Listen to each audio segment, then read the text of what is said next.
Mayong hapon, aniya na ang Butuan News Update sa Butuan City Public Information Office. Nagpahigayon sa Annual Waterbird Census ang DNR Sinro Nasipit sa Barangay Lumbukan miaging simana.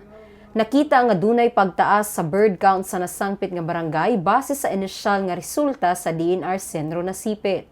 Kadaghanan sa nakita ang golden plovers o whiskered terns. Ang pagtaas sa bird count sa Barangay Lumbukan resulta sa maayo nga kondisyon sa foraging area sa waterbird species sa Lumbukan Islet, rason para mobisita ang mga waterbirds sa lugar. Usa ka tree planting activity ang gipahigayon sa City Environment and Natural Resources Department kun CNRD sa Barangay Pianing ning syudad miaging semana. Dunay oryentasyon nga gibuhat ang buhatan una pa ang aktibidad para ipakita sa mga partisipante ang insakto nga paagi sa pagtanom sa seedlings. Ang seedlings sa gitanom gilangkuban sa durian, rambutan, lanzones ug mangosteen.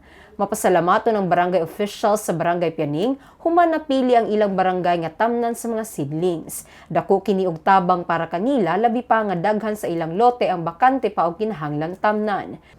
Gikalipay ni CNRD Department Head Engineer Albert Arcamo ang partisipasyon sa mga estudyante sa Agusan National High School, empleyado sa lokal nga paggamhanan sa Butuan, taga DNR Sinro Nasipit, EMB, DNR Caraga, TASI, BCWD, BJMP, SWAT ug uban pa. Kini nagpamatuod nga ang mga residente nahimo ng magbinantayon sa kinaiyahan. Successful po na atong gihimo nga mangrove clean up ko sa clean up sa Lumbukan, sa Masaw. Din ang EMB po nagkandak po sila o water sampling, no. Kauban gyapon ang mga kadaiya nga mga representative sa lain-lain nga mga ahensya.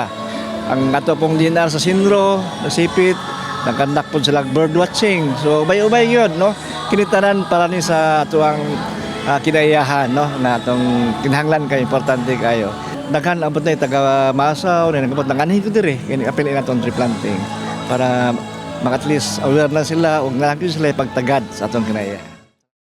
Ug mao kadto ang updates ning adlaw. Alang sa uban pang mga updates, i-follow i-like ang official Facebook page, TikTok, Instagram ug Twitter ug subscribe sa YouTube channel sa Butuan City Public Information Office. Ako si Michelle Hamudyong. Daghang salamat.